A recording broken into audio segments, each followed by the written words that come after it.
Good evening, everybody. Welcome to Apex Racing TV. Welcome to the iRacing Esports Network and the BSR MX5 Pro Series. Sorry for the late arrival there. We had a heck of a job trying to get the stream up. Just did not want to play ball at all. We're troubleshooting as we go. Drivers are coming to the grid right now. I will try and give you the grid in just a quick second, but I'm joined with Tom Jacobs. Tom, are you able just to give us a rundown of the top 10 on the grid? No. I've lost... Hello, can you hear me? Yeah, Sorry, yeah. I've lost comms. Oh man, we're having an absolute mare today. That's the way it goes sometimes. So here we go then. Lights are on. Race number 1 of the night here at Mosport. And we are away. We'll start from everybody. Ashley Beard, who was on the pole position for the Excite car, is able to hold on to that one. Dave Hampson with a great qualifier in second. Then it's Nick McCarron, Jack Ashton.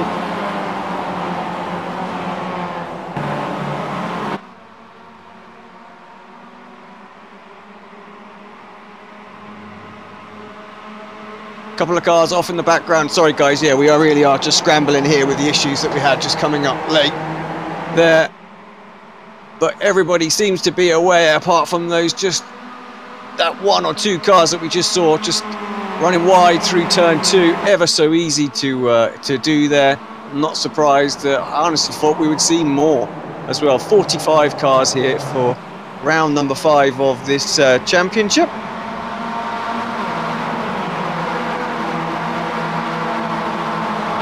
And yeah, so Tom, let's troubleshoot you very, very quickly while we're going. What do you got right now? And we'll try and get you sorted while we look at this battle between Beard, McCarron, and Ashton.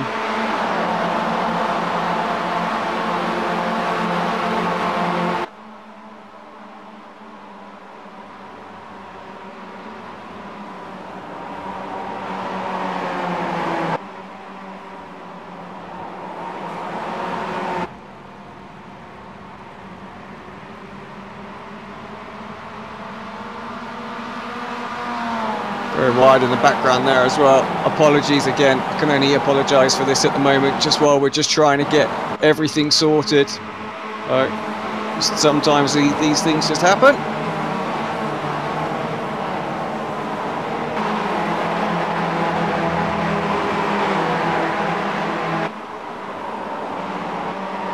But yeah, Mosport, fantastic circuit. I do love it. Very fast flow in nature as well.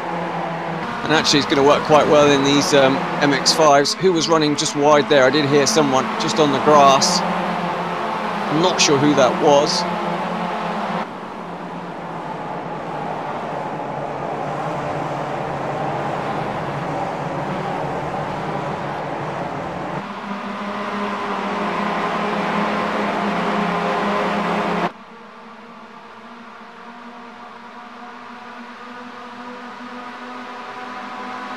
Yeah, definitely having some audio issues right now as well. Hopefully we'll get Tom in a second. Are you able to hear me, Alex? There we go. There we go.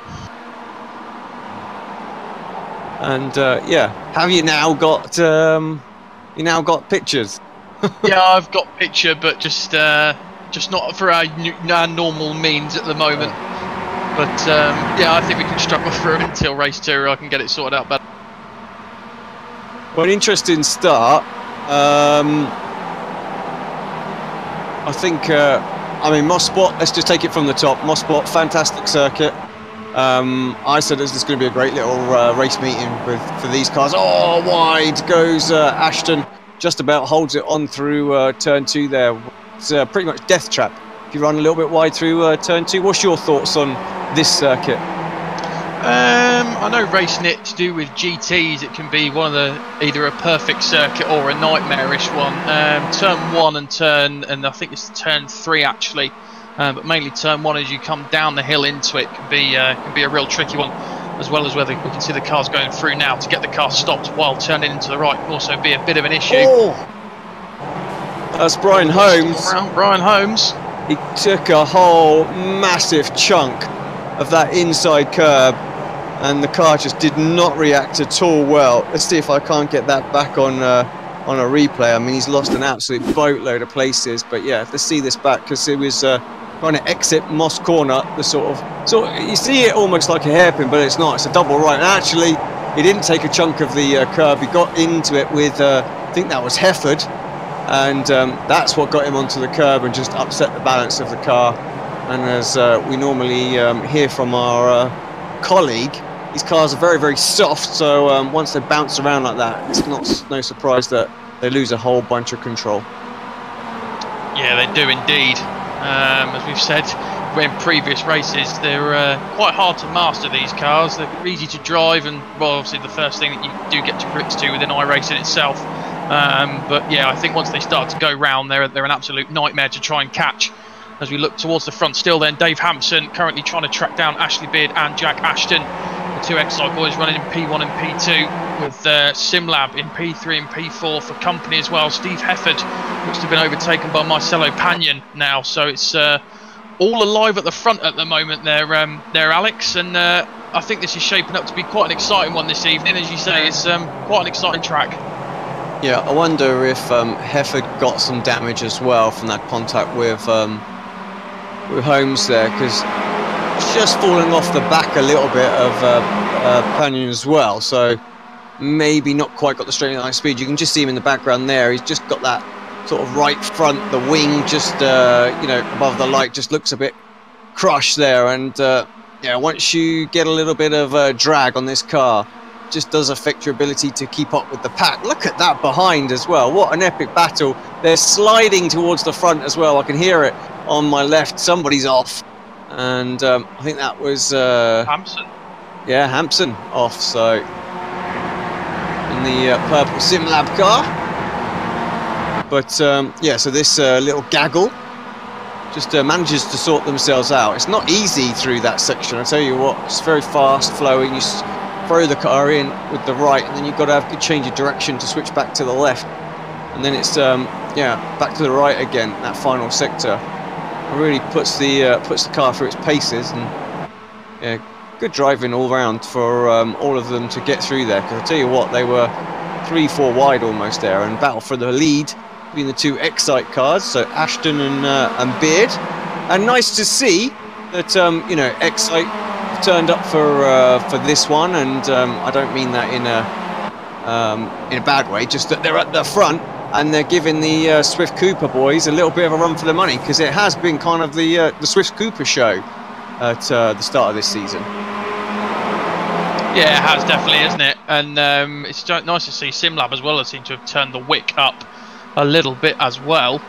Yeah, it's nice to see all three teams just like a Mercedes, Ferrari and Red Bull showdown at the moment, as we see Pagnon's having a little look at Jamie Ayres in the number 5 car, and the two Excite boys are squabbling as well, coming through the right-hander now. Really tricky to get right, that one. The whole circuit is really, it's so fast and flowing, but getting it right is another question altogether. Coming round then, another tricky corner, the last corner. Don't want to push it too far wide.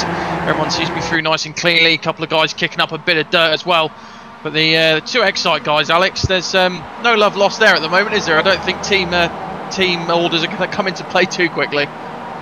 No, they never really have done team orders, have they? They've always just gone at it. So yeah, I'm not surprised to see them doing the same. And really, they need to. Yeah, they need to go as fast as absolutely possible out there, just to try and hold these guys off behind. So it's always it's not easy when you're tucked up behind a teammate and you're trying not to overtake, because they you're the one that gets the lunges sent in all over the place. So yeah, it's quite a job being the wingman. Yeah, it is definitely. We saw it in BTCC at the weekend, with several teams getting together to using their wingmans as they appropriately should. Excite at the moment still firmly out in front. Jamie Ayres down in 3rd at the moment. Marcelo Pagnon follows him. Steve Hefford, Kip Stevens, and then Nick McCarron. Will Daniels V-Racer in P8 with Martin Plowman, and then James Ritchie rounding out your top 10 so far here. Beard has a little look to the outside in the number 28. Let's see what he can do from that position. Jamie Ayres though might end up putting it 3 wide here if he's brave enough. I don't think he is. Tipping the car in nicely. Tyres begging for mercy as they go through there. and then it's back into... Go on, Alex. Yeah, I think he did the right thing there by following Ashton, because he kind of forced Beard to sort of say, well, you're going to have to overtake your teammate, or I'm going to have the place off you, and that's exactly what happened there.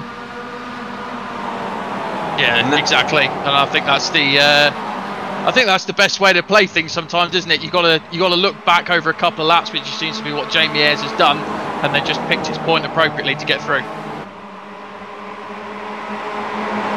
Yeah, now Marcelo turning on the pressure on Beard as well. Beard will need to get back past Ayres as quickly as he possibly can, try and support his teammate just to the front. These races do tick by. I know we still at the start of the race, of course, but been getting ourselves organised, and we're already on the 10-minute mark, so just 5 minutes to go, and that's going to be race number 1 of the meeting over and done with. I tell you what, we haven't really took our eyes off of the front at all, but there are some great battles going on a bit further back as well. So this is a battle for 9th, Plowman leading that one, and you can see McRitchie, Hampson, Van Gool, McNally all involved in that. Luke Cooper also trying to get a bit of a run here. He's on his teammate. He does indeed. Just a little bit behind them. New driver into the series, Gregory Vanks. Nice to see new faces, of course, getting involved. Oh, what was that? And where is that? I'm hearing sliding, but not seeing anyone dropping down the order. So just good hard battling by the sound of it. And then just a bit further back, this battle between Ayres and Yacolet. Yacolet taking a very interesting line through the final corner. Really tightens it up, so a slow exit. And that could allow Alex Cherney. What is Alex Cherney doing down there, Tom? Yeah, he's having a bit of a nightmare so far, isn't he? He's down 5 places from where he started. P22 currently. But yeah, he's going to really have to pile the pressure on to these guys to try and get past. I mean, he's got Yacolet and Ayres, both AM drivers in front of him. They're having a fierce battle.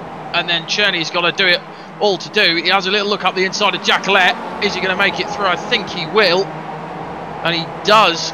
And then he's obviously got just David Ayres to get past Result Clothing. But I've got to say it though, Alex, Result Clothing in the AM series have been really good so far. I think they've really turned the wick up for this season and seem to be providing some decent results for themselves. Yep, I agree with that, and Cherney does indeed go through. Oh, but he gets his line all kinds of compromised through the exit of Moss Corner. And yeah, with 3 wide down the back straight. And I've got to leave it though, unfortunately, because there is this battle for second place as Ashley Beard looking to try and get back by Ayres. Doesn't quite do it. A couple of laps to go as well, just as we left the lead battle.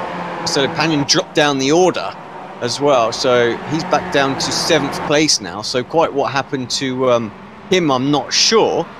But yeah, that stopped his little charge, that's for sure. Yeah, it definitely did. Panion obviously being one of the fastest guys out there at the moment.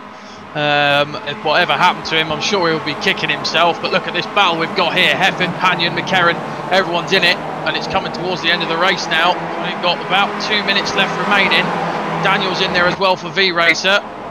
And everyone's just really piling on the pressure. Tipping through they go. This could be an interesting one at the moment. This could all end in tears or go make some really exciting racing. But Richie piled in there as well.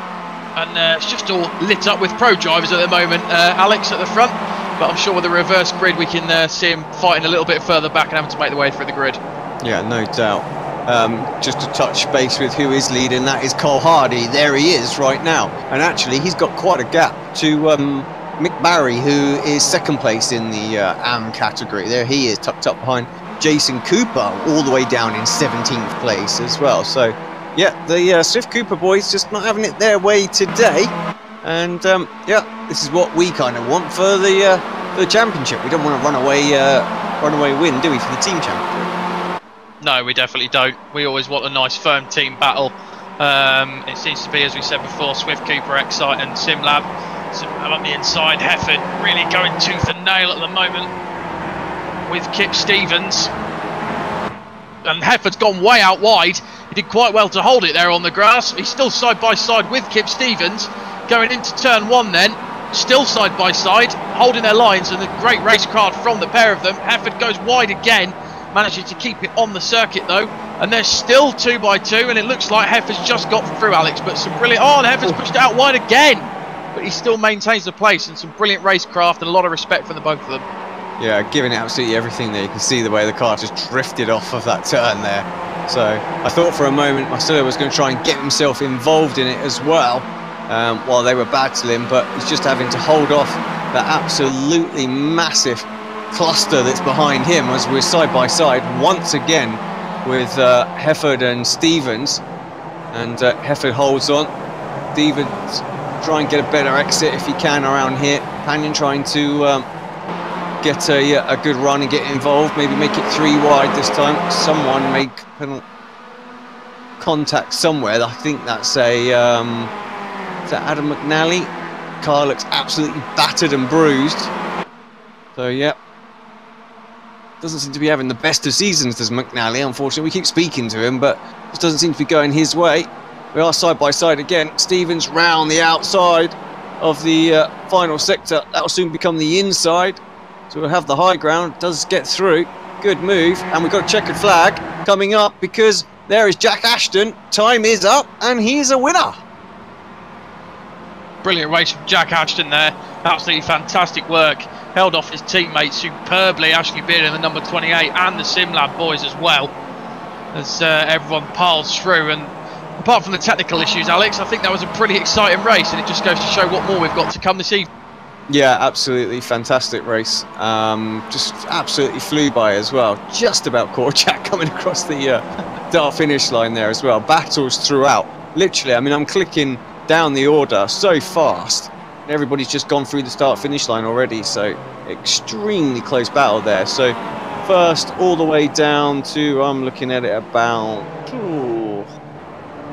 looks like about 4 or 5 seconds, just to almost down to, no, 7 seconds down to about 20th. So we'll see when the official standings come in, but that is crazy, crazy close racing out there. Yeah, definitely, and I think that's why we've come to love this series so much. Obviously the guys put so much time into it as well, and it just goes to show the result of it is really close racing, and that you don't need the most downforcey and the most downforcey, I don't know if that's the word, but most powerful and most grippy cars out there to make a really enjoyable series to watch. Great run by these two though. Fully deserved sort of, you know, 1-2 there. Oh, I say 1-2, they're literally just disappears off my screen. We're in some random order now, but yeah, 1-2. So good job from them. They'll be delighted with that. Hence the donuts they're about to come out. Brilliant stuff from them, and why shouldn't they celebrate? You know, Excite, they had a bit of a troubled time last time I was here, certainly, and they've been quick and they've always been thereabouts this season, but it's not, I think they had some better performances last season, but it's nice to see them get a 1-2, and that'll be great for their morale as well. That'll make you dizzy if nothing does, that's for sure. But yeah, so Tom, will you be able to confirm us the final classifications? I will be able to if you throw them up on the screen, my good friend. Ah, they're there. They're there. Let's see. I think. No, I've lost them. I haven't got the. No worries. So Jack Ashton then takes the win from Ashley Beard, 0.6 of a second in that. Jamie Ayres just a little bit further behind there, just a bit of a weird timing glitch. Kip Stevens in 4th, a little bit of a gap which we saw from that second pack. All chasing in. There was Steve Hefford, Marcelo Panion, Nick McCarron, Martin Plowman, Will Daniels, and James McRitchie rounding out your top 10. That was all about 6 seconds back. Still uber close. Dave Hampson, he dropped back after his little off earlier on. Peter Van Gaal, Adam McNally with the bashed up car does bring it home. And it's Luke Cooper, Elmar Ecolette, Carl Hardy, Jason Cooper, and Mick Barry rounds out your top 18. In 19th place, we've got Gregory Vranks, who made his debut, so a nice little start for him. Alex Cherney all the way down in 20th place. Wow. He's going to be hoping for a good reverse grid, I'm sure, and bounce back for race number 2. Carl Yacolet, 21st. Then it was Rob Graham, Scott Malcolm, 24th. Max Wright, then Lorne Murray, Jerome Yerston, and Joe McDonald. Ben Mears was 28th, Stuart Dick 29th, and Tyler Vickery in 30th. Anthony Ainsworth 31st. Then it's Michael Wortman, Steve Cooley, Roy Vaverke, Dale Bennison, and Mikey Key. Rounding out your field, nowhere near. David Ayres, Andy Maxwell, Niles Carterson, Billy Rose, Almarie, Ralph Cullinan, Holmes, obviously, who retired. We've got Delmont and Rizzo involved in early race incidents. Huge grid. See, I don't normally have to read through them all, so need some oxygen, I think, Tom.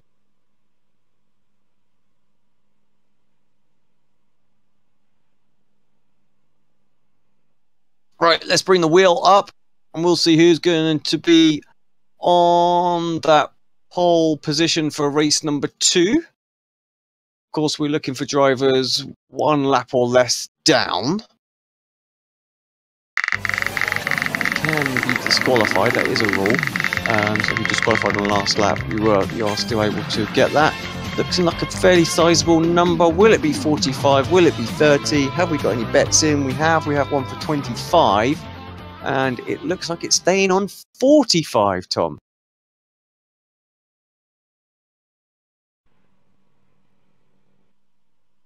$45. That will give us, let's just work out 1 lap down. 45. It's going to be Niles Carterson that's going to take the pole position. 2 laps down, Billy Rose. He won't be able to get it. So, yeah, the first person that can get it, 39. But 38 finishes on the lead lap. What a great result. We had that for race 1, 2, and 3 last week as well. Let's see, hope for, see if we can go all 4 races with that amount of people on the lead lap. It'd be great. Right.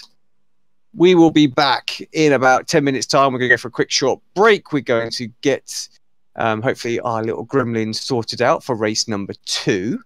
And yeah, we'll be back and we'll see exactly what we see with this reverse grid. Fairly sizable one. Everybody's going to be coming through. It could be exciting. Join us back here on the iRacing eSport Network.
Welcome back to the iRacing Esports Network. and Apex Racing TV here for round number 5 of the BSR MX5 Porsche Pro Series. Alex Simpson, Tom Jacobs in the booth, and we can breathe, Tom. We're in, we're sorted, we seem to have our issues yeah, all rectified. We'll see, of course, something's bound to crop up, but yeah, what a fantastic first race that was. I'm looking forward to races 2, 3 and 4, of course, tonight. Those of you that aren't aware of what this series is all about, of course, we have 4 races every meeting. The series runs pretty much through from March through to the end of November. We have in 30 odd meetings, you know, times that by 4 races, so there's a lot of racing going on throughout the year. We have basically everything gets reset towards the end of the season, and we have a showdown. This is what the drivers are trying to qualify for right now. We have 2 classes out there. We have a pro, we have an AM. The pros are in the blue, the AMs are in the green. You'll see that on our overlay. If you've got any other questions, hit us up in the chat, and we'll try and help you out the best we can, so you're kept up with all the information. Tom. Yeah, welcome back, everybody. Here we are once again, as Alex said, for race number 2, and I think this one's going to be quite an interesting one. Track temperature only 19 degrees at the moment, so it's quite cool out there for them, which will change things up a little bit for the drivers. And yeah, I think it's going to be definitely, as I said, an interesting one. Currently in practice, Luke Cooper is top of the timing sheets, followed by Marcelo Pagnon and Jason Cooper. So the Swift Cooper Esports boys at the moment in Alex are 1, 2, 3 and 5, P5 in the practice. Obviously that changes for the start due to the reverse wheel that we had at the end of last race. But yeah, those boys are definitely going to be fighting their way through the field, and it's going to be interesting to see when we see the guys like Gregory Vranks fighting his way through the field as well for his first time out in this season.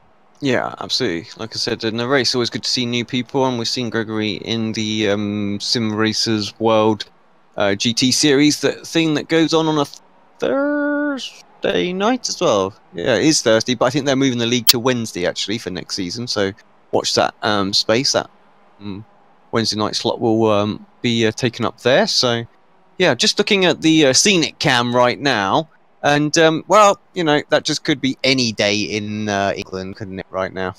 Oh, yeah. Grey, overcast, miserable, you know. But, yeah, of course, we are here at Mosport. So, and, yeah, or Canadian Tire Motorsport Park, as you may know it. Although, has it changed names again? I don't know. It changes names so often. This and Infineon. That changes names. What's Infineon called now? That got changed, didn't it? That's Sonoma. Yeah, I think and it then, is. Yeah. And then they're renamed again. I'm sure it's not even Sonoma now. So correct us in the chat. Tell us what it's called now. So that Gunaseka, that goes for about 10 different names a year as well, with the different sponsors, I think. So, but yeah, Mosport definitely is always going to be Mosport to me. Yeah, you're taking me back there, Alex, with the Infineon Raceway days. I think that was, what, 2001 or something? I remember it being called that. Remember, I'm old, you know? Well, so am I, so.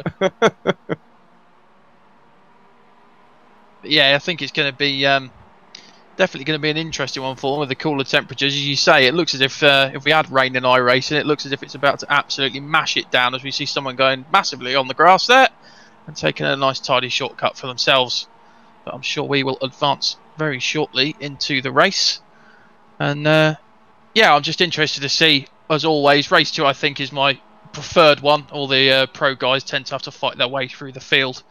Obviously the first race is exciting, but you tend to get the same names at the front, don't you?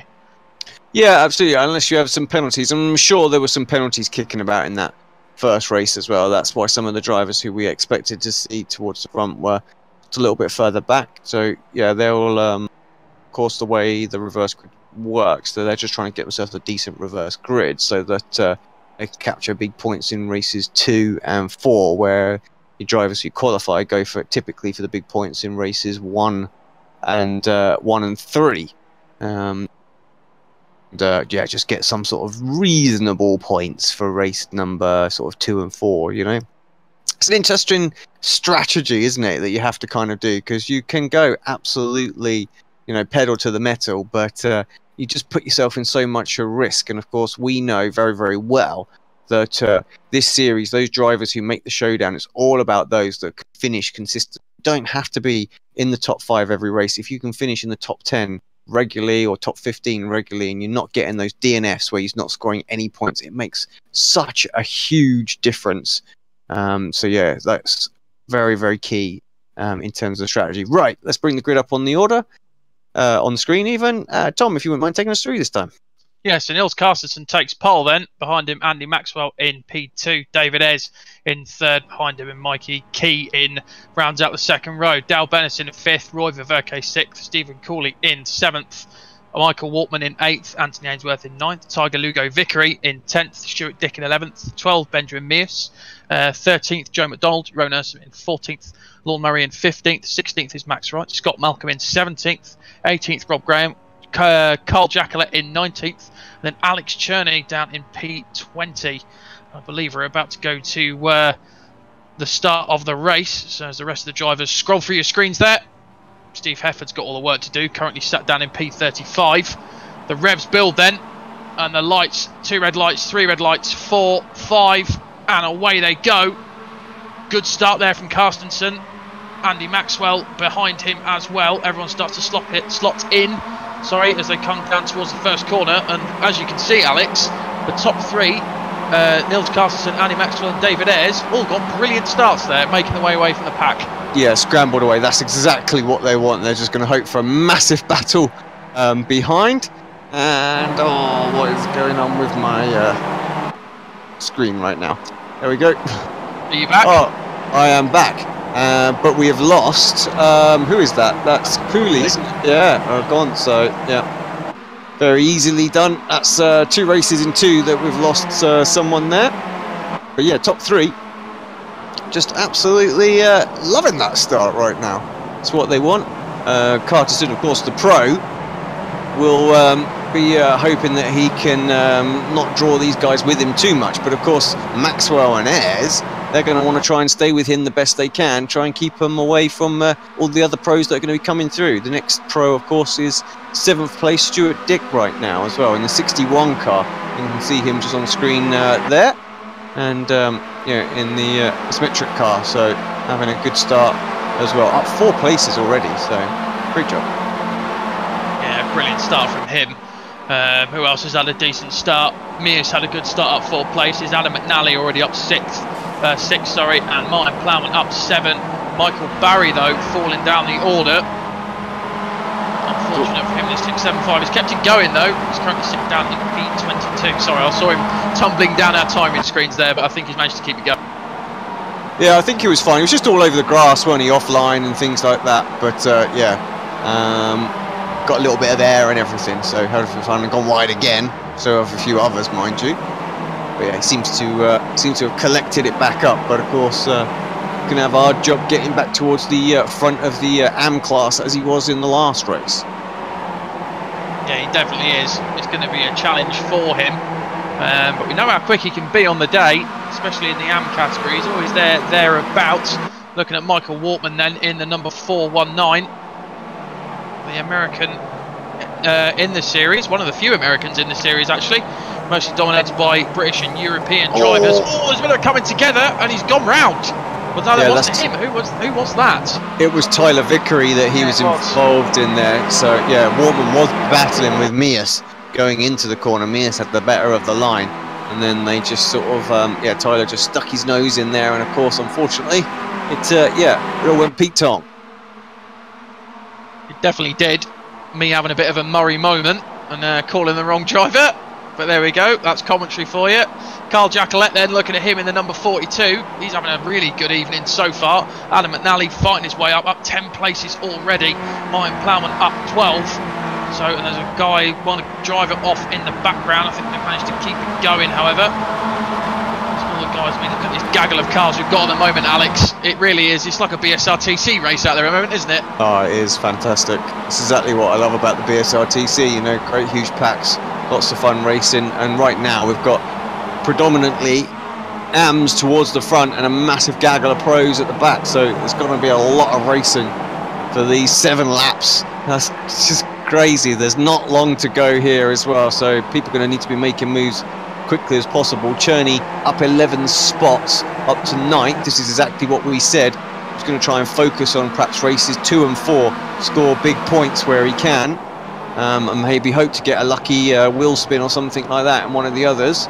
But yeah, just look at them all cycling through there as they head in towards Moss Corner. That's just such a huge little gaggle. They're still almost 2 by 2 for 6-7 cars deep there. That's exactly what we'd love to see, isn't it? I mean, some of the guys have been pushing it 3 wide, I'm sure, throughout this race. And just this pack is absolutely enormous at the moment. Looking back at Jason Cooper, though, not having the best of races, although he is up 10 places, and that reverse wheel obviously won't have helped him. Then the number 1 car, but he's got quite a long way to go if he's going to get up to Cherney. As I say, he's running 13th, Cherney in 7th at the moment. Looking back at Michael Wortman, he's got some damage on that car from a previous incident. As one of the Auto Metnock Hill cars going very wide, I believe that was Lorne Murray. And everyone's just fighting so hard at the moment, Alex, to try and get, as you say, either that reverse grid or some really decent points from this race. Yeah, a bit just some track position somewhere. Yeah, that's all they're really trying to fight for at the moment, isn't it? Just to try and get the advantage. And you can just see that is Carl Yacolet and Scott Malcolm. Malcolm running wide. That's going to be a problem for the Result Clothing driver. Is he going to get it stopped? No, he's not. That is exactly what happens. Well, if we had safety cars, there'd be one out right now. So he finds himself on his roll bar. Yeah, that's exactly. It seems to be that corner is a real difficult one to get right. I know from racing it a few weeks ago in the World GT Championship. It's just the car. You'll be going up the hill and then you'll start to just tap the brakes slightly, and the car goes really light as you come over the hill. See hear a little bit of a ding dong in the background. I think everyone's through safely. But yeah, the car goes really light, and once it starts to go wide, you're either spinning out or hitting the wall. So I think Scott was quite unlucky there to end up on his roll bar. Yeah, just pushed it, tried to hope for the best that he could bring it back, but yeah, you kind of just got to get out of it, except the fact that you've got to lose a whole bunch of time, haven't you, just to hold it together there. So our leader has broke away. 2.27 seconds is the live timing gap right now.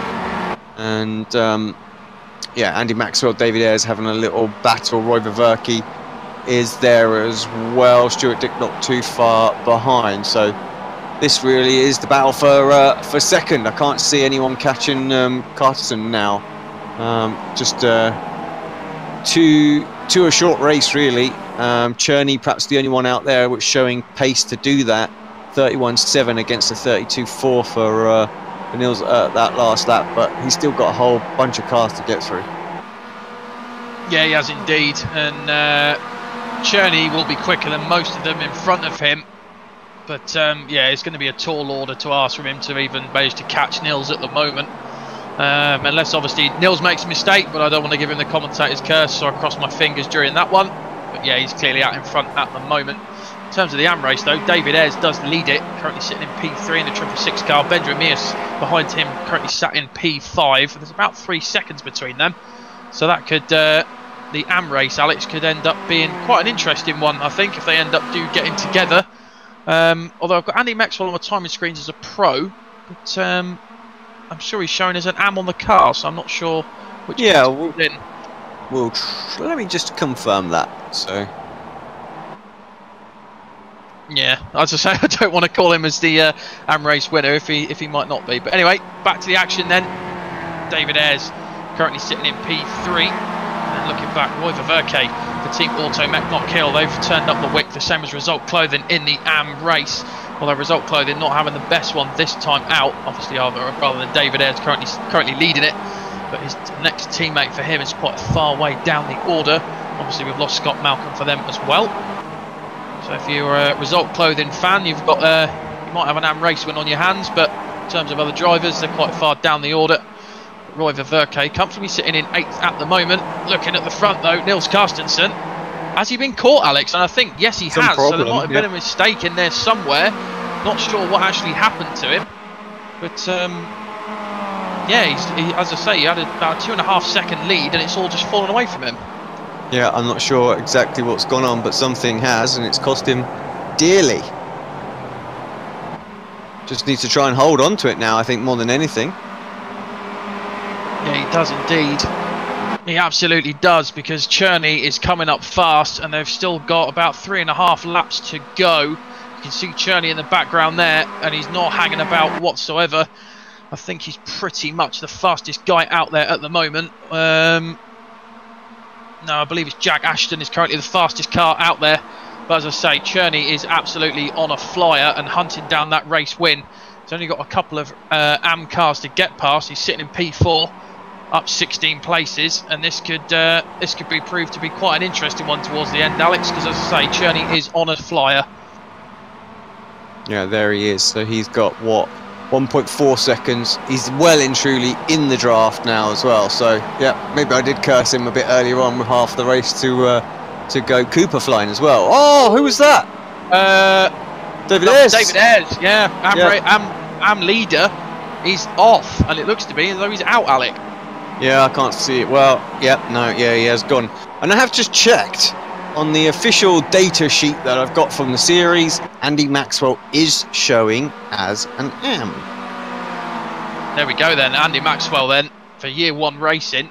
I believe if they do, if he does win this one, Alex, it'll be their first AM race win, won't it?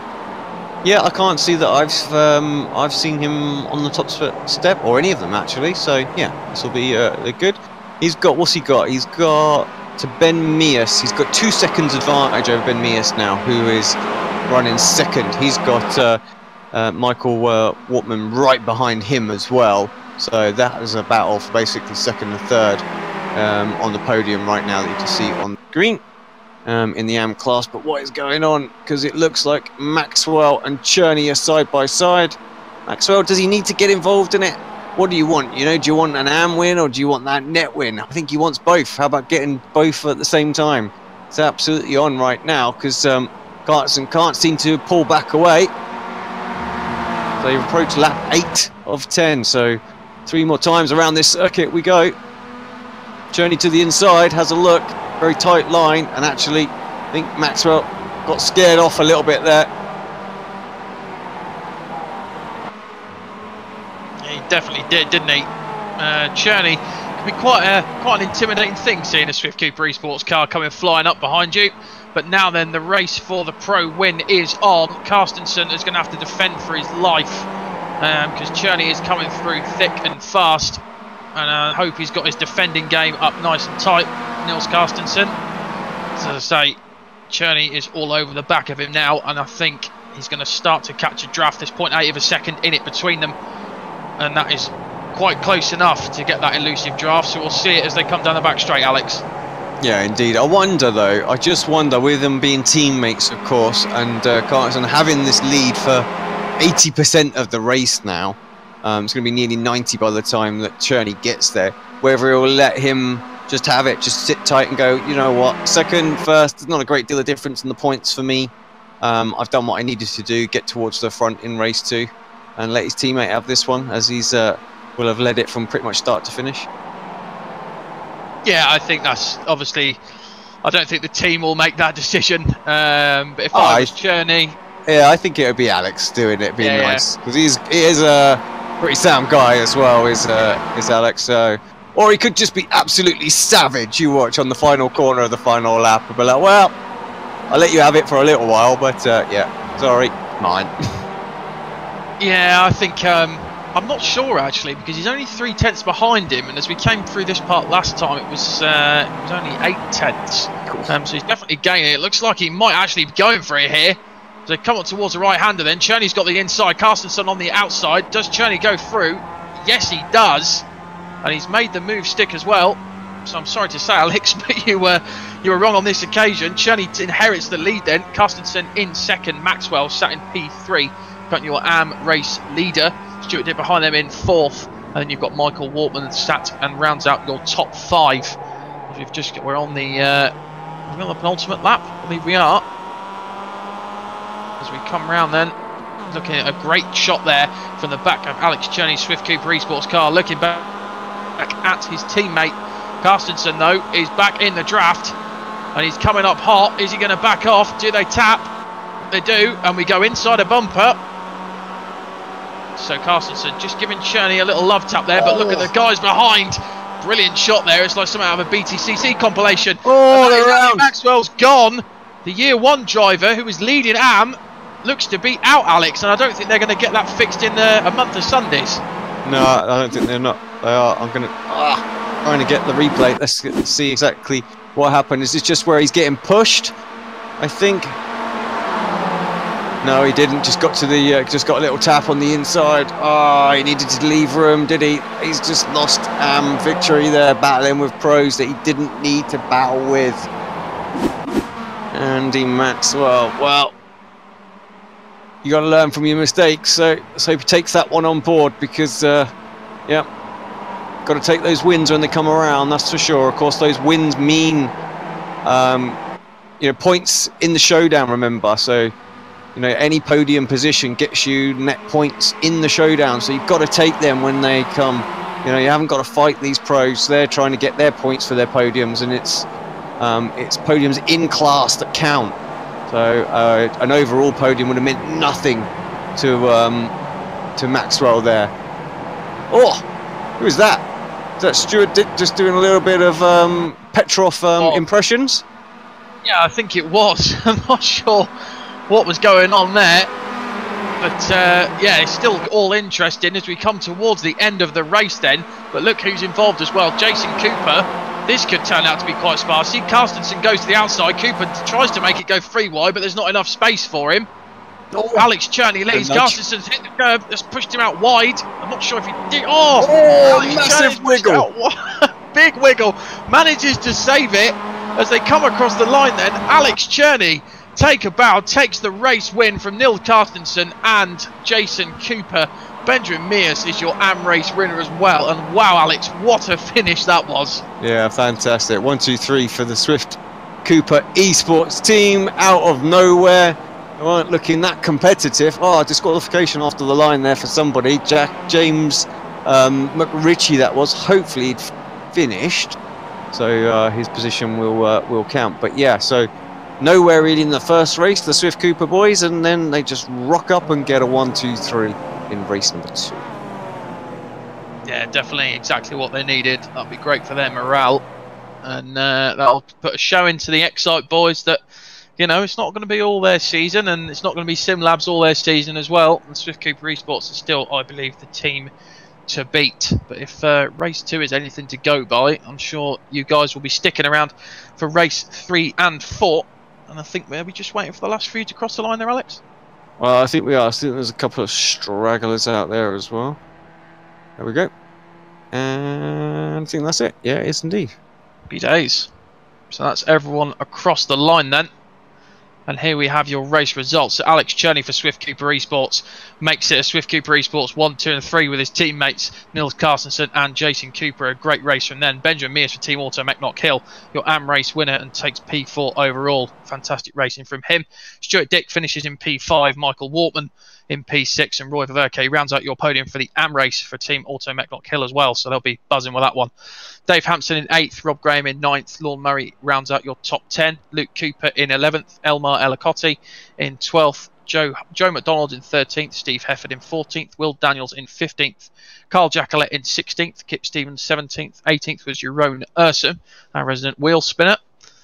Michael Barry in 19th, 20th was Martin Plowman, Nick McCarran in 21st, Marcelo Pagnon finished 22nd, he'll be looking to come back in the next few races. Billy Rose finishes 23rd, Dale Benison in 24th with Jack Ashton in 25th, Brian Holmes not having the best of evenings this evening, finishes 26th, 27th for Ashley Beard, Mikey Key in 28th, Stephen Cooley in 29th, sorry, Adam Delmont in 30th, Scott Malcolm after his incident managed to keep it going in 31st, Gregory Vranks in 32nd, Abdulkir Al Amri in 33rd, Adam McNally 34th, James McRitchie in 35th, Andy Maxwell finished 36th, and then 37th, and your non-finishers, David Ayres, Ralph Cullinan, Carl Hardy, Cesare Rizzo, Max Wright, Jamie Ayres, Pete Van Gaal, Tyler Lugo Vickery, and Anthony Ainsworth.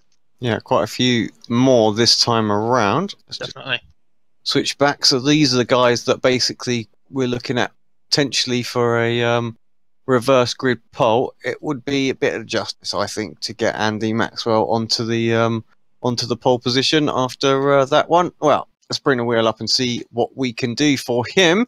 And yeah, we've got our usual guest coming in. It's reckoning 20th this time. Where is that? That's the green, literally across the other side of the board right now. Yeah. Anyone else want to play roulette while we're here? Of course, gamble aware and gamble anonymous and all that sort of stuff. You know. Don't. Here we go.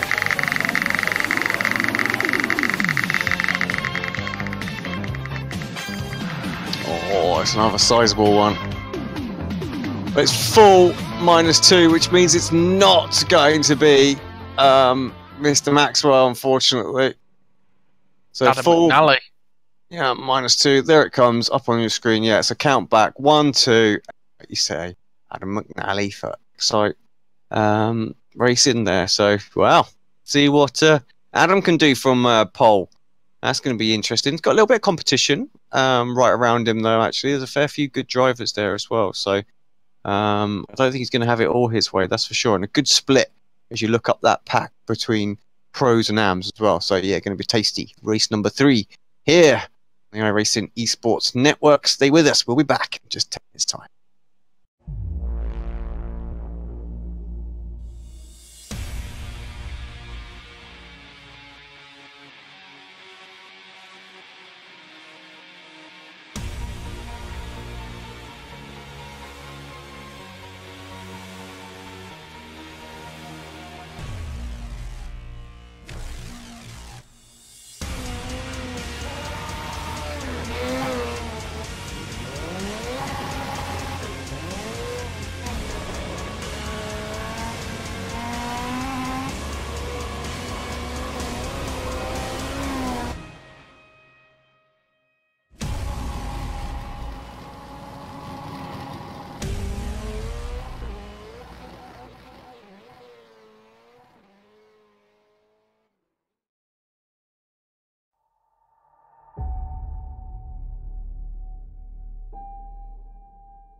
chair of the Indianapolis Motor Speedway.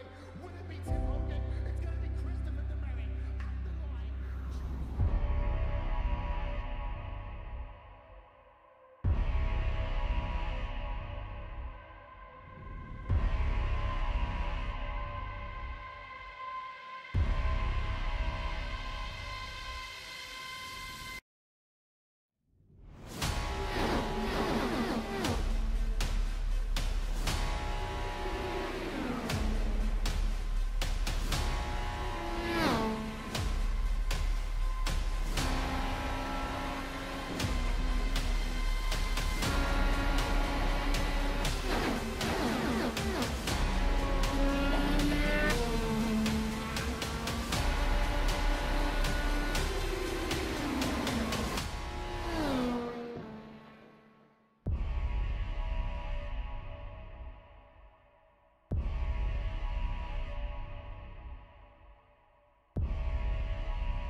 Welcome back to the iRacing Esports Network and Apex Racing TV for BSR MX5 Pro Series here at Mosport. Race number 3 of the night. Wow, this night is ticking by very, very quickly. Alex Simpson, Tom Jacobs, back in the booth. If everyone was wondering where Chaz is, well, he's a bit delicate. He's resting his voice this week, isn't he, Tom?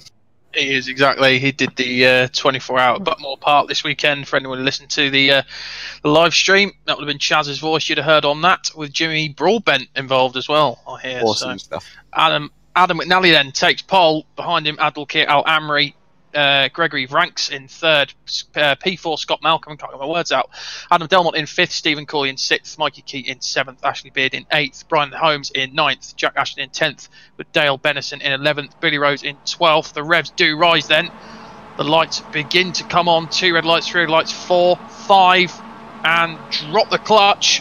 And away they go. Big plumes of white smoke. Good start from McNally. They all come down into turn number 1. Really cracking start from him. As everyone starts to filter down through the order. Small little packs forming already, and we've only just come out of turn number 1. But McNally leads then. Adalkir Al-Amri in P2. Oh, and big crash in the background. Crash at the background. And I'm not sure what caused that. But will we get a safety car? Now everyone seems to have got going away again, Alex. Did you see what happened? There's 2 more touches in the barrier. And yeah, race number 3.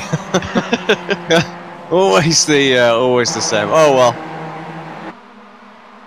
We'll have a look, see if we can see exactly what caused that at the start.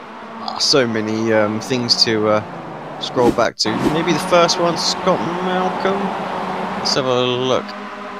No, so this was a separate one actually. We didn't even see this one, so that happened right at the start as well. So Malcolm involved. Let's just see. Yeah, this. Oh my God! Look, they're even on the main straight. They've even. What's going on? Standard race 3 affair, isn't it? Oh, I think that's what started to cause it. Auto kill. Was that Scott Malcolm involved there? And then everyone just pinballing down. Is that Jason Cooper there as well that's involved? Yeah, that's going to be toast, yeah, not good for his championship efforts. But he's managed to get it going again. But how much damage is yet to be seen? As there's other cars, a lot of SimLab, a lot of Swift Cooper Esports, a couple of Excite cars. So 3 of the top teams have all lost out then. Just looking back at this replay, what happened here? I think one of the Excite cars just went off on their own, and then the number 37 just went out wide. Yeah, I'm trying to see what I can't. Yeah, because there's 3 cars involved there, isn't there, as well? You can just see it on top left. Pirouetting in unison. Not exactly sure what happened. Right, let's get back to the live action then, see what is going on, because Al-Amri is right up the chuffer of Adam McNally right now. We thought McNally might pull away, but I did say he had a little bit of competition, and this is exactly who I had in mind right now. So Al-Amri, and then Beard and Holmes right there as well. So yeah, he has a little bit of competition, I think. Yeah, definitely. He definitely has. Brian Holmes in there as well. He's going to be hungry for a race win. He's had a bit of a nightmare weekend so far. Say weekend, nightmare evening so far. I'm still in BTCC mode. But he'll be chasing down his teammate Al-Amri and Mr. Ashley Beard as well. He's currently in the background, as you see, coming under pressure. But Al-Amri goes for the lead then on McNally, straight up the inside. Thank you very much. That looks like it might be about to be done, but they're still side by side going to the second to last corner. Al-Amri pushes it out wide. McNally's still fighting for it, but Al-Amri has got the move done. And that was a brilliant bit of racing there. Brian Holmes goes a little bit wide in the background. That's brought Ashley Beard into play, Alex. Oh, there's something going on out there. That was Carl Yacolet. Look at this, we've got a few others. I'm going to see what's going on there as well, because there's a lot of people just all of a sudden slowed down. Luke Cooper, I think, maybe involved in something. Oh, we've got some morphing cars. Well, that's where it was as well. There's a few others involved at the start of it, but yeah, oh, like you say, bit of pinball out there on race number 3. Back to the live action, back to the lead battle. Al-Amri then does inherit the lead still. He's coming under a lot of pressure from McNally. He's having to defend his line. He goes right up to the inside. to defend that. And while these guys are squabbling, it's brought Beard, Holmes and Panion into play as well. And here we go for the slipstream then. McNally is on the outside, Al Amri on the inside. Al Amri on the left of your screens then. Here they come as they come down the very long straight, coming up to the swooping right-hander. But look who's coming up behind. Brian Holmes is in there and Ashley Beard. All the Excite cars really piling on the pressure onto their teammate. Al Amri sticks to the inside line. He does touch McNally. I don't know if McNally's managed to get away with it. He's off very, very wide. He's on the grass. That's going to be a slowdown, even if he manages to get away with it. Oh, did he? Out onto the circuit. I think he did touch the wall there. I wondered if he touched his teammate as well. It looked like there was a little bit of contact with Holmes, but I think he's okay. But like you say, definitely going to get a slowdown. So all of a sudden, from first to, where's he ended up? 7th. Wow. Hefford with the fastest lap of the race, down in 10th place, up 11 spots. Good little run for him. He's got William Daniels right behind him and just ahead. Kip Stevens, those two seem to be inseparable tonight. They've been, wherever I look, they seem to be right next to each other. But Daniels having a little look on Hefford. Doesn't want to give it up too easy. Doesn't, does he? The V-Racer driver really proving himself at the moment to be one of the fastest out there. Really giving Steve Hefford, who we know is the one of the fastest guys out there, a run for his money.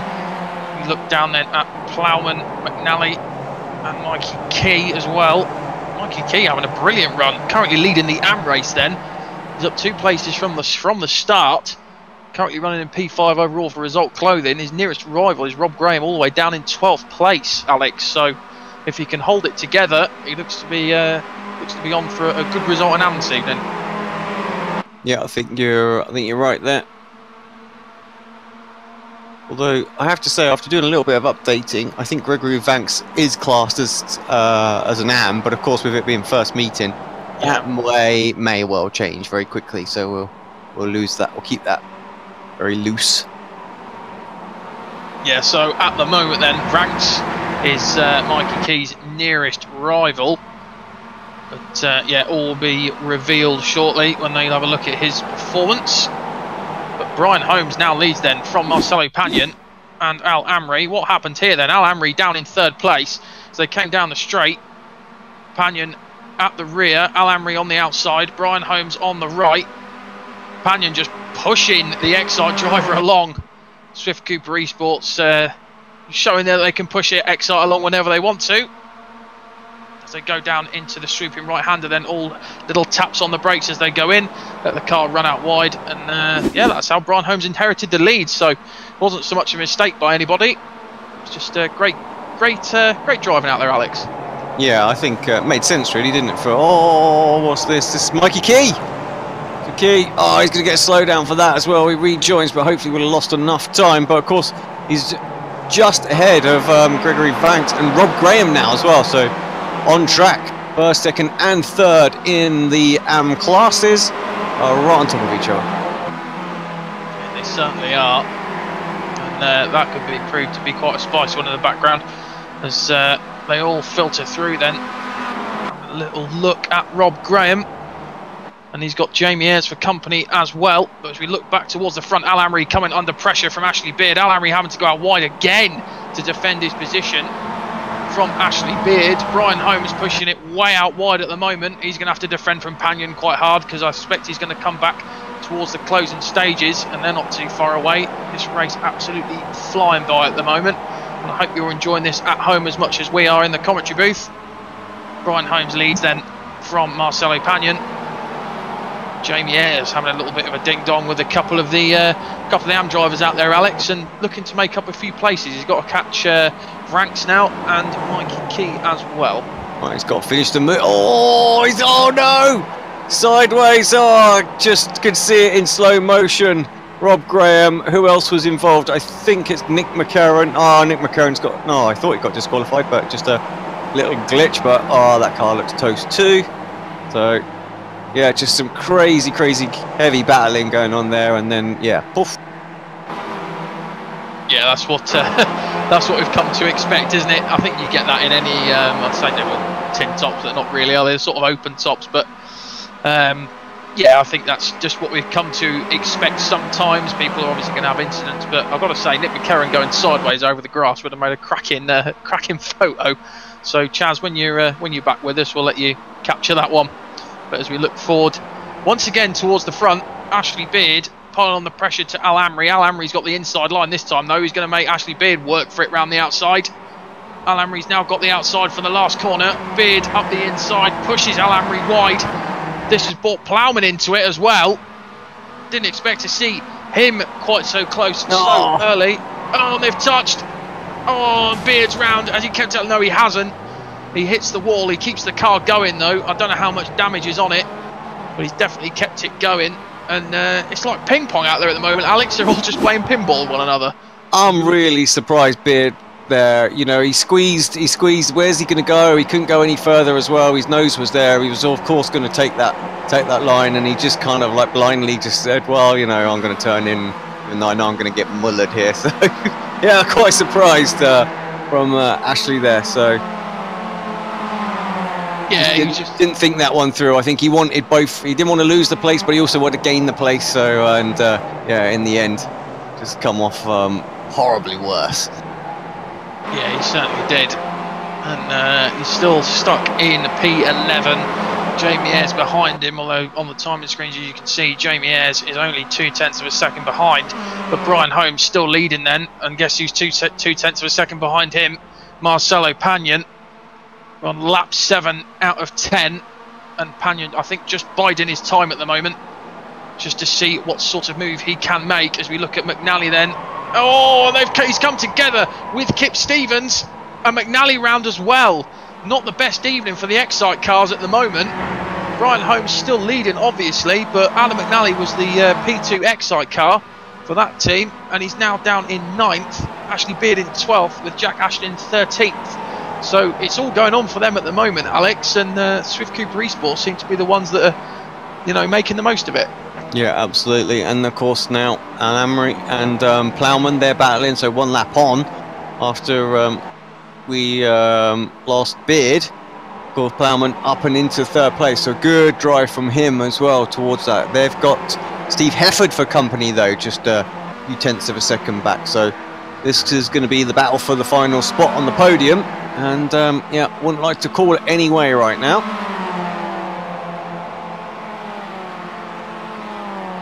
I definitely wouldn't want to call it either. You know, Look at the difference in lines there. Crazy. Yeah, it's mental, isn't it? How people just take different lines through different corners, and it seems to work for each driver. You see it in other series as well, don't you? I know I see it a lot in World GT, as the guys are now 3 wide, then coming down the back straight. Hefford on the right, Al Amri in the middle, and Plowman on the left. So they come towards, once again, the swooping right-hander. This is going to be interesting. Hefford holds his line on the inside. Can he make it stick? Plowman's backed out of it, I think wisely as well. So Hefford now inherits the final podium place, Alex. And I know we've had a few incidents this race, but it's really, really shaping up to be one of the classics for this series. Yeah, you've got to take the rough with the smooth, haven't you? I think that's the thing. Have some great racing, but then obviously you have some accidents. Who's that off? One of the back markers, I think. Swift Cooper car though, but just gets himself into the wall. Yeah, not quite sure. Cooper, wasn't it? I think it was 35 of Luke Cooper. Quite sure what's going on. Plowman having a look up the inside of turn 2. Never want to go to the outside there, that's for sure. A good move, and all of a sudden a Wiley. Oh, who is this getting involved? That marker, isn't it? Yeah. Well, no, it's Will Daniels. No, it's Will Daniels for V-Racing. Yeah. Will just looked like he was in like a different class of car. The speed he was catching these guys up. Definitely was. He's proven himself this evening for V-Racer. Really, just, you know, I think if he, I don't think he's even made any mistakes. I just think it's a bit more experience, and I think he'd be right up the front with the likes of these two. Pagnon and Holmes then, lap 9 of 10, 2 wide going down the back straight as they cascade off into the sunset like Top Gun there. Back towards the right-hander once again. This has been the prime passing place for all of them this evening. Brian Holmes, I think, lets Pagnon go just a little bit, left the door open quite wide there, and I think he might just try and go for it on the last lap, Alex. Yeah, probably sensible. I don't know if you want to be leading going into the last lap. That is a long enough straight to get the moves done.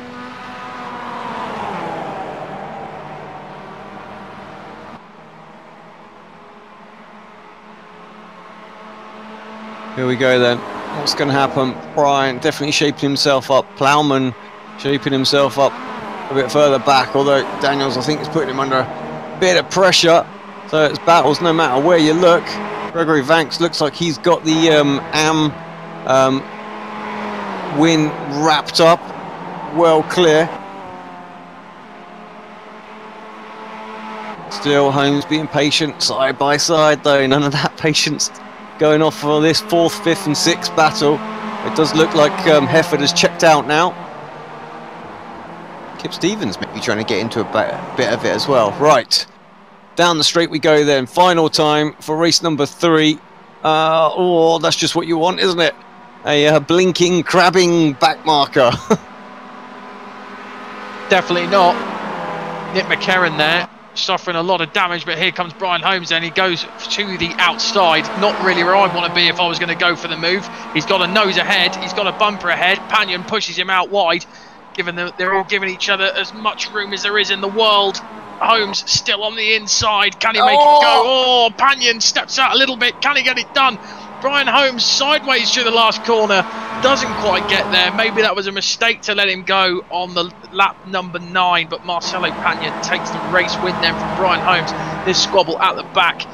Plowman comes across the line just to finish in 6th place. Stevens in there, 800ths of a second. The rest of the guys all falling through. Hampson takes it for them. Oh, we've got another car off on the corner. Guys riding the curb as they all come across the line. Battles up and down the field at the moment, Alex. And as you say, take the rough with the smooth. It wasn't the smoothest of races, but it certainly was an exciting one. Yeah, absolutely.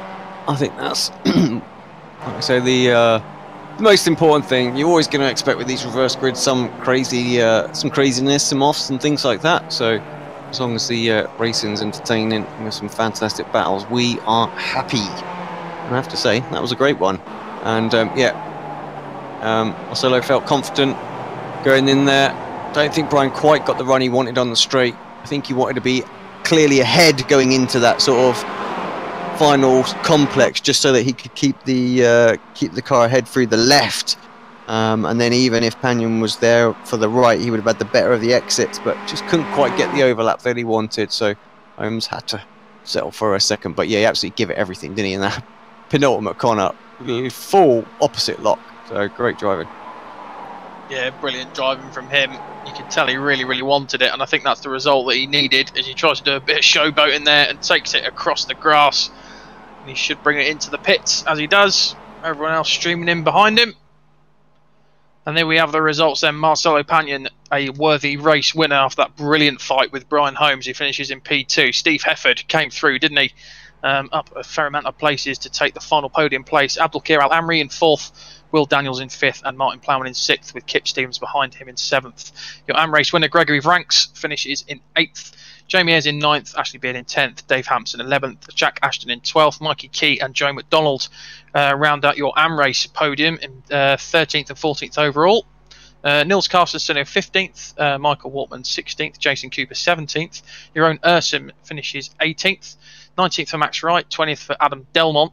Lorne Murray for finishes 21st, Stuart Dick in 22nd, Andy Maxwell 23rd, Pete Van Gool in 24th, Carl Hardy in 25th, Dale Bennison in 26th, behind him Stephen Cooley for Year 1 Racing in 27th, Rob Graham in 28th, Zari Rizzo in 29th, Roy Verke in 30th, behind him Michael Barry in 31st, who managed to seem to get the car going after the early incident, Ralph Cullinan in 32nd, Nick McCarron finished 33rd after that meatball car. And then your non-finishers, and there'll be a lot of them: Luke Cooper, Adam McNally, James McRitchie for Asymmetric, Elmar Olacotti, Benjamin Mears, Carl Jacquelet, Alex Cherney, Billy Rose, Scott Malcolm, Anthony Ainsworth, David Ayres, and Tyler Lugo Vickery. I didn't see where we lost Alex, but yeah, that's a big name to lose. It's not at the best of meetings, has he? So no, not at all. I think he would have wanted more around here, to be fair. Right, bring the wheel up. See who's going to get that pole position. Let's have come in. Anyone else? For anyone else? 20th. Loving that 20. Still the green 20.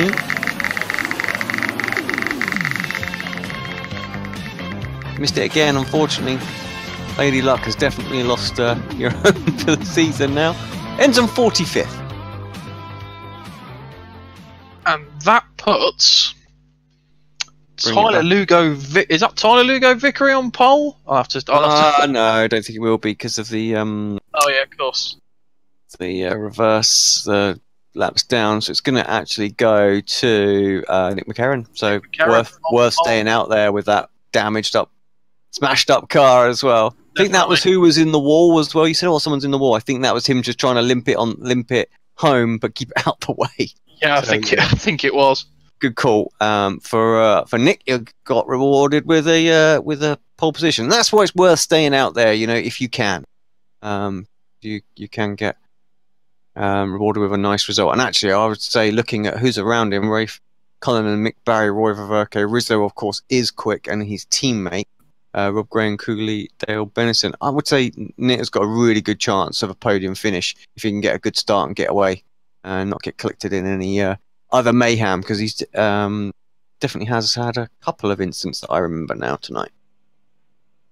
Yeah, he has. He's had a few little incidents, as you say, but I think the only one who's really close to him, who might actually be able to challenge him, not too sure, to be fair. It's going to be an interesting one for him anyway, so I think he's, as you say, he's got a good chance. Right, well, stick with us. We'll be back in about 10 minutes' time here on the iRacing Esports Network for the final race of the night here at Mosport, BSR MX5 Pro Series.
And welcome back. MX Racing TV here on the iRacing Esports Network for the final race tonight in the BSR MX5 Pro Series.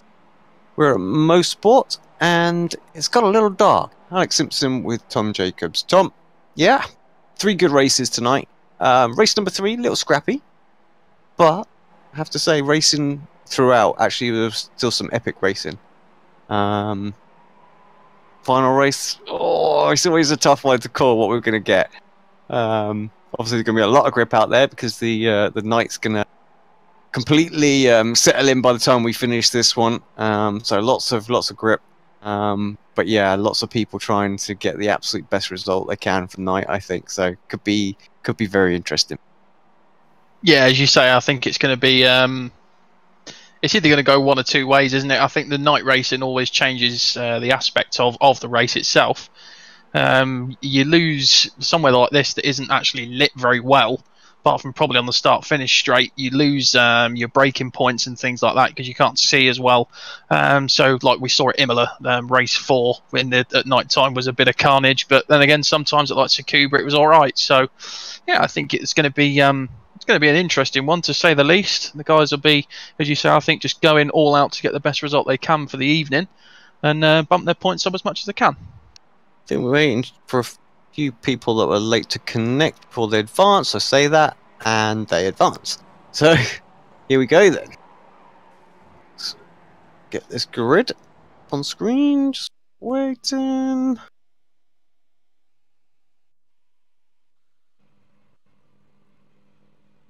There we go.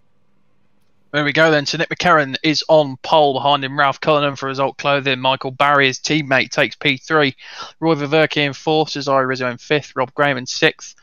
Stephen Cooley in 7th. Dale Bennison in 8th. Carl Hardy 9th. Pete Van Gool in 10th. Andy Maxwell in 11th. Stuart Dick in P12. 13th for Lorne Murray. 14th for Adam Delmont. Max Wright in 15th. Jeroen Ursum in 16th. Jason Cooper, the number 1 car, in 17th. Michael Waltman 18th. 19th we have Nils Carstensen, Joe McDonald in 20th, and then we'll let the rest of them scroll through, because I think we're about to go to green light racing. Just one more car I can see there waiting to grid up. Alex Cherney down there in 39th. He's going to have his work cut out, but here we go then. The lights start to come on for the final time. The revs rise and away they go. McCarron got a decent start there. Cullinan behind him, and Barry flows through as well and run through turn number 1 all nicely, as I can see in the background so far. The car's blinking. I'm sure that'll settle down and sort itself out towards the end of the race. One of the Swift Cooper Esports cars going very wide onto the grass. Here is where we had problems last time. They've got a car around already. It's one of the Year 1 guys. That is Stephen Cooley for Year 1 Racing, facing the other way already. He'll get that going. Oh, there's a bit more carnage in there as well. One of the asymmetric cars. So it's all started to kick off already, Alex. Yeah, not too bad though. Nowhere near the level that we saw in the last one. Just one car spin and then people trying to avoid more than anything else. So yeah, that's what we like to see. As McCarron's connection struggles a little bit. I wonder if he had a little like screen stutter there as well, because he ran extremely wide. Maybe it's just a lag switch, trying to not give away too much slipstream. to race Cullen. But yeah, a bit of a mare. Like I know we had a big old screen freeze in a GT race that we did recently. In like 3 seconds, we just didn't move and just reappear back in the middle of a pack. It scares everyone to death. Yeah, I think we've seen it a few times, haven't we? And that blinking screen really isn't going to be helping him. Cullen on the outside then. Is he going to stock one up the inside? He goes for it, but he can't even see if he's there. Nick McCarron still retains the lead then from Cullinan. Everyone streams through the last corner across the line to start lap number 2. Coming into turn number 1, pretty much flat in most things through there, except probably the Spec Racer Ford. And then coming down towards possibly the hardest corner on the circuit. This one, you've really got to nail it to get it right. And you can see the guys going out wide. And the last thing you want to do, as I'm sure Alex will now tell you, is get yourself on the grass. Yeah, to me it's a one-way ticket into the... Oh, well. 1, 2, 3. Who is that? That is Rob Graham, Barry, and Anthony Ainsworth, all involved in that one. Pretty hard hit. Let's take a little look at it back. Exactly. McNally's falling down the order as well. And Plowman. Sorry, that wasn't. Yeah, here we go. This is what we're looking for. So many incidents on the. Oh, that was the aftermath of it, wasn't it? So yeah. Yeah. Oh jeez. There was an aftermath indeed as well. So yeah, Plowman heavy hit as well. So. Let's get back to live. So I literally couldn't keep up with the event viewer there. There was so much going on. I was like, oh, I don't know who it is now. Standard stuff for the MX5s on a Tuesday. McCarran's connection still giving him a bit of grief, but he's continuing on in the lead. Cullen in second, Verke in third. As we see this pack of cars coming through, too many to mention any names. This is going to be interesting going through here. They all managed to keep it together though. Brilliant racecraft from them. Some of them even nearly 3 wide going through the last corner there. Looking at Steve Hefford. He's in the middle of it all. I'm going to have the fight for his life to try and get through it. Kip Stevens is in there as well. And I think is that Plowman in there? It might be. Mikey Key as well. Yeah, Mikey Key, Hampson, Joe McDonald just ahead I think as well. So. Yeah. All having a brilliant scrap out there for race 4. Nighttime ablaze, headlights ablaze. It's starting to go really dark now, so this could be interesting towards the end, Alex. As I said, there's Steve Hefford in the middle, and is he going to get the move done? He's round the outside now. This is going to be an interesting one for him. Can he get the move done? He can't. He gets the door shut in his face by McDonald. Kip Stevens having to go the long way round to avoid any sort of incident, but Hefford's got a good run on McDonald's as they come down the straight now. And I think he might just get the move done, but McDonald really pushing him wide. But the advantage of Hefford is he's now got the slipstream off of Wortman, Alex. Yeah, that was critical. Wanted to get to that side of the track as fast as possible, and he did that exactly. And McDonald really aggressive with his defending for the whole part of the lap. Not able to hold on, as we see very wide, bit of smoke as well. That's Wortman and Benison ahead, but Wortman was the one who run extremely wide. And yeah, bit of an unorthodox line. Oh, who's that going to be rejoining? That was Will Daniels in the V-Racer car.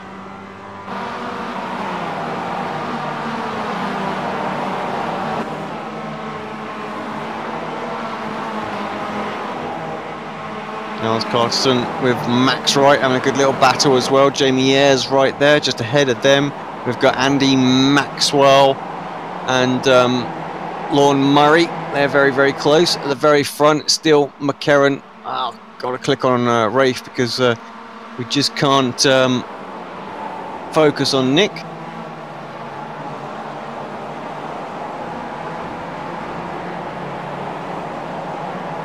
Really great stuff from Cullen at the moment, isn't it? I mean, he's really keeping up with Nick McCarran, and I thought McCarran was going to absolutely just disappear away from this. That doesn't seem to be, as Carstensen goes very wide out of there. But yeah, Cullinan really all over the back of McCarran from that previous shot. As we look back, Jason Cooper there in the number 1 car, not had the best of evenings that he would have wanted. He managed to get a P3 and I think it was race 1. Yeah, managed to get a P3 in race 1, and now round the outside he goes to take 7th position. I'm sure he's now going to be trying to get the best position he can, Alex, after his not so great evening. Yeah, up 10 spots so far in this one, so yeah, doing well. And just to come back to your point on Cullinan, you're right, absolutely on him. Right now, Ashton putting in the fastest lap of the race, a 1:31.34 there on our little timing tower. You can see the times flattening out from the left side of the screen there. And of course, they are color-coded to what we would normally know. So just white is just, you know, any old time. Green is the best that the driver has done, and purple, of course, fastest of the race. Bit like Formula 1. Yeah. How would anyone have guessed? McLaren then still leading, and then we look back at Stuart Dick. I haven't really spoken about him too much this evening, Alex, but he's always been thereabouts all evening. He's been towards the front of the midfield, or towards the front of the pack itself, really putting the pressure on Pete Van Gaal at the moment. Carl Hardy, however, currently sitting 3rd in AM, also sticking with the pro guys as well. So for if we don't see it this season, next season I can certainly see a few pro promotions coming in. Yeah, I think you're right. And I think as we see a possible move here for Stuart on Peter, Van Gaal just carries the speed in, covers it off, nicely done. But yeah, Hardy just wants to try and stay with these guys and see if they can drag him back up towards Verke and Cullinan, potential race win. But he's got, well, they got 3 seconds, 2.8 seconds. They're very 3 wide, I thought, for a second behind, but that is Rizzo and Jack Ashton battling through turn 1 as well. So Rizzo for Simlabs, and Excite for Jack. And I think Jack's going to come out on top for the moment, but a good sort of up and under for Rizzo. Gets the better line off the corner. Still got the outside though. Oh, not going to end too well in a minute, I feel.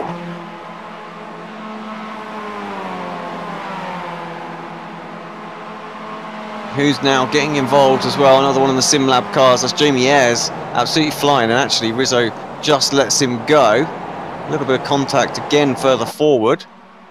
I think it's probably this. This is the only battle that seems close enough. So Van Gaal again. Carl Hardy's actually dropped a spot, unfortunately, because Jason Cooper got ahead of him. So I hope he hasn't lost a toe. I'm not sure. He could be. It's hard to say. Where is he on the timing screens? Yeah, he's about 0.9 of a second, which I think might be a little bit too far back. He'll get something, but I don't think it'll be enough to really make up that up on the straight. And Stuart Dick then has to really defend from Pete Van Gaal at the moment. Van Gaal all over the back of him, but then you've got the number 1, the man himself, Jason Cooper, last season's champion, of course, coming through, and he's going to really be trying to make the move on Stuart Dick and Pete Van Gaal. It might be a Cooper special here. Tries to go round the outside, but Stuart Dick, God, really side by side with Pete Van Gaal. Van Gaal very much out wide there. Jason Cooper, Alex swerving this way and that way, just trying to find a way through. Yeah, it's just not easy around here. That's the other thing about this circuit, is like, it just, one corner you have the advantage, then it switches back to your opponent, then it switches back to you again. Every single sector is kind of like that, so very difficult to get those moves done. It's quite narrow as well, isn't it? It is actually. It's surprising. I mean, this back straight's pretty wide, but everywhere else is quite narrow. There's really the line is you know, the optical line is very thin. So Rafe still having a little look. McLaren's connection maybe settled itself down a little bit. We've only got 3 laps really as they come to start finish line left, so the meeting has absolutely flown by. Can Rafe do anything? Will Verke try and get involved? He of course will want the AM win. That's right ahead of him right now, so but the overall win possibly on for Cullinan if he can get a move done. And that, like I say, now's the time to do it while McLaren's connection has settled itself down. Yeah, it definitely is. It's always worrying, isn't it? Putting your putting the car up the inside when the guy in front's connection is upsetting itself considerably. Dave Hampson goes fastest then with a 1:31.2, fastest lap of the race, and that's a blistering time when you compare it to the likes of Cherney behind him on a 1:32 dead. So Hampson really making inroads up the order at the moment. He's up 7 places from the start, but your biggest movement shaker out there so far, Alex Cherney, who at the moment, Alex, is up 21 places from the start. So really bravo from him. And you know, he's had I think it was last race he had an absolute disaster. So yeah, so he needed to bounce back, didn't he? He needed to come through as quickly as possible, hold nothing back, don't spare the horses, just go for it. Definitely. As we go back towards the front then, chatting about this little battle, Cullinan all over the back of Nick McCarron, on board with him now. He's lifting. He is lifting. So that tells me that he's going to try and do a Brian Holmes and wait until the last lap. But you know, that's always a risky one, isn't it? As we saw with Brian Holmes, that he ended up giving Marcelo Pagnon the win. Yeah, Pagnon, I think. He was the one that was sat behind, wasn't he, and decided to do it the kind of like 2 laps before. And I think that kind of given the position, and I think maybe Rafe will have that thought as well. Maybe he'll go now thinking, actually Nick might let me go, thinking he'll have the lead for the last one and I can just try and hold on to it. Sure that's going to be the case. Stay on board for this lap though. Not quite pitch black, but the sun is completely gone at this point. It's what I call a nice evening at this point. It would be this point where I'd be stood outside like in like a nice summer's evening. Yeah. I think if we were at Le Mans, it would probably be the best time to be out there. Heat from the barbecue. A beer in hand. What more could we ask for? Yeah, listening to that endless 911 RSR just screaming constantly all evening. Well, is he going to lift again? It's not actually as close this time, so I think he needs to. The way the draft just sucks him up to the back of Nick. He definitely lifted again, so yeah, going to try and do it on the final lap then. Is Cullinan. Or maybe he won't. Maybe he'll just sit in and take second place as he's. Because, of course, an AM win is an AM win. It doesn't have to be an overall. We've touched on this already earlier on today. You know, he's not going to get any more bonus podium credits for beating Nick here. So, get a couple of points maybe. Looks like Van Gorn Air's dropping down the order, so problem for those guys. Don't quite know what's involved. 2 SimLab cars. Go on, let me quickly see if I can find that. I think that's... Let's try and find exactly what's happened there. Hopefully they haven't hit each other. Oh, I think they might have done. Let's have a look then. Van Gool out in front. Van Gool goes wide, bang, hits his tip. That's not what you want to do, is it? You don't want to do that. No, that's the last thing you want to do. But here we go then. These two out in front. Who is going to take it? Cullinan all over Nick McCarron. As Alex said, Cullinan could easily just sit there and take the AM race win. But he's, I don't know, I think it's more of a, it's the racer in these guys, isn't it? And it's the racer in us as well, Alex, that would definitely go for that overall one. Yeah, he's got a second buffer behind to Roy. I say go for it, you know. Got a little bit of buffer to do it. If Roy was right on, you know, on his 6, and I would say, oh, it's probably worth just defending up, take the win, take the class win. But the fact that he's got a second, I'd say you've got to have a little pop, but he's just not close enough. Hasn't got the drive. Nick's got it covered comfortably, I think, here. I think he has. Cheeky little poke. No, not having any of it. What about here? Got an opportunity here. No, it doesn't want any of it. So, yeah, he's going to have the AM win. Sensible driving in the end, I think. Yeah, definitely. Yeah, that's just proofs to go to show that he's in it for the AM Championship. You know, I think he, if he was a bit closer, he probably would have gone for it. But that was mighty close, wasn't it? Yeah. That was Stuart Dick. Was that Stuart Dick and Delmont there who were? I think it was. Was it Stuart Dick and Al Ash? Yeah, they're all changing positions quick enough to not keep up with it. But yeah, congrats to Nick McCarron as well. We talked about obviously Rafe, but yeah, Nick, great drive, start to finish. Basically, likes to likes to flag win there, so dominant. Yeah, definitely. And I think after his meatball drive in race 3, he needed that. I'm literally flicking through, and they're all finished already. So, I think there's just a couple of stragglers. Yeah, well, we've got Scott Malcolm here. And we've got Rob Graham behind him as well, and possibly Anthony Ainsworth, I think, although I think he's a lap down. So yeah, possibly Rob Graham's going to be the final finisher out there. I know Ainsworth still hasn't seen the checker flag. There's a mangled MX5 if I ever saw one. Exactly. Here he comes. Across the line, is that it? I do think we've got this one more. Here he comes. Here he comes. He's actually a lap down, is Ainsworth as well. Oh. But worth finishing again, because there's points here, you know, so this is why you've got to do it. We spoke about it earlier on. You don't want to get those DNS and 0 points. All about scoring points to get towards the showdown at the end of the season. And yeah, well done. Right. We have the results for the final time tonight. Nick McCarron then takes your race win for SimLab. A brilliant race from him. Ralph Cullinan behind him takes your AM race win. Those two guys battling all throughout race number 4 this evening. Roy Ververke P2 in AM and P3 overall. Jason Cooper in 4th. Adam Delmont in 5th. Stuart Dick in 6th.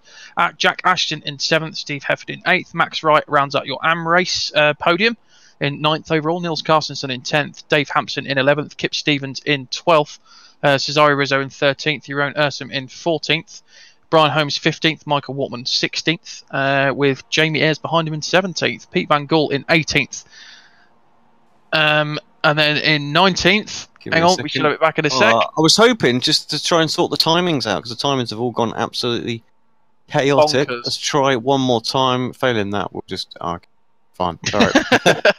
Gregory Franks in 19th, Marcelo Pagnon in 20th, 21st Mikey Key, behind him David Ayres, Anthony Maxwell 23rd, Carl Jacquelet 24th, Luke Cooper in 25th, Stephen Cooley finishes 26th, Scott Malcolm coming across the line at the end there in 27th, Rob Graham in 28th, Carl Hardy in 29th, Billy Rose in 30th, Anthony Ainsworth in 31st, and your non-finishers were Cherney, McRitchie, Benison, Al Amri, Lorne Murray. I think there might be a few more. Yes, there is. Mears, Joe McDonald, Martin Plowman, Will Daniels, Adam McNally, Michael Barry, and Ashley Beard. Journey again. Non-finished. What a disaster of a meeting for him. He won't be happy with that. Right. I think we've got a couple people possibly for a chat. We'll start with Mr. McNally. He always likes to come and have a quick word with us. Adam, welcome to the booth. How's it going? Yeah, good. I don't think you've had the best of meetings again tonight. Oh, tell us about it. 3 DNFs. One them nights. I mean, race 2, 27th up to 7th, and then in a wall at 2 corners to go. Race 3, damage. Race 4, damage. There's nothing I can do, really. Just have to get on with it, and hopefully next week will be better. Can't get much worse. No, well, hopefully you can take this as one of your drop weeks when it comes to it at the end of the season. But yeah, well, you don't want to be picking them up and using them this early on. Really, meeting number 5, yeah. Just watch myself drop down that table every week now. Just getting a bit tiresome. I need to have some good races. Well, I'm sure they will turn itself around at some point. You know, it's just the way it kind of goes. You know, I just remember my own season in a similar situation. It just ebbs and flows. Sometimes you just get it all at once, and then you'll go on a little run of perhaps, 15 races where you'll finish every one. So here's hoping anyway. Yeah, definitely. But we had a good result for the team. A few good results for the team, should I say. We had a few DNFs, but Ash and... you know it is. We had Ash and... I can't even remember his name. It's just totally gone blank. Sorry, Jack. Ash and Jack taking 1-2 race 1. Yep. Jack's going to go nuts, so I forgot his name. But, like I said, we had some good results, some bad results for the team. Just have to see how we'll go next week. And talking of next week, where are we next week? See if you'll be prepared. No. I'm just getting onto the Facebook page now, trying to figure it out. Every week. Yeah, I know. It's not sticky at the top. Come on, show it to me. See who gets there first.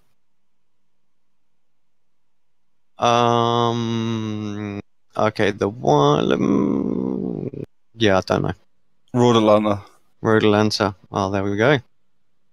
Oh, Another that'll be track good. I'm not. It's another track I kind of get on all right with, but I could see it also being another wreck fest. I was about to say the racing's pretty hard there, isn't it, with that massive long Yeah. straight. So yeah, it keeps the pack very, very close. So yeah, got to have your eyes and your concentration at like 110%. So seeing what's going on. Well, before we let you go, over to you, mate. Do your usual shout outs. Yeah, shout out to you guys for the broadcast, everyone who does the work behind the scenes. Congratulations to Jack for getting the win, Ashland second in race 1. Like to give a big shout out to Excite Energy, who had us at the British Drift Championship this weekend. It's a great weekend. We've got Motorsport Days live, Pre-O Premature Baby Foundation, Lux Sim 24, and just everyone else who's taking part racing. I mean, we do have some good races, although we have some moments as well. Just got to keep moving on, looking forward to the next one. Yeah, awesome stuff. Thanks, mate. Well, Right, all the thank you. best for next week, and yeah, I will catch you Thursday maybe. Right, aye, definitely Thursday. Oh, see you then. Right, see you later. Let's bring in Alex Sherney. We haven't spoken to him very often, and probably not the greatest of meetings to be having a little word with him as well. Alex, describe to us what happened today. I think you did you have a penalty that you had to serve in race 1, or just a shocking qualifying? Yeah, good evening.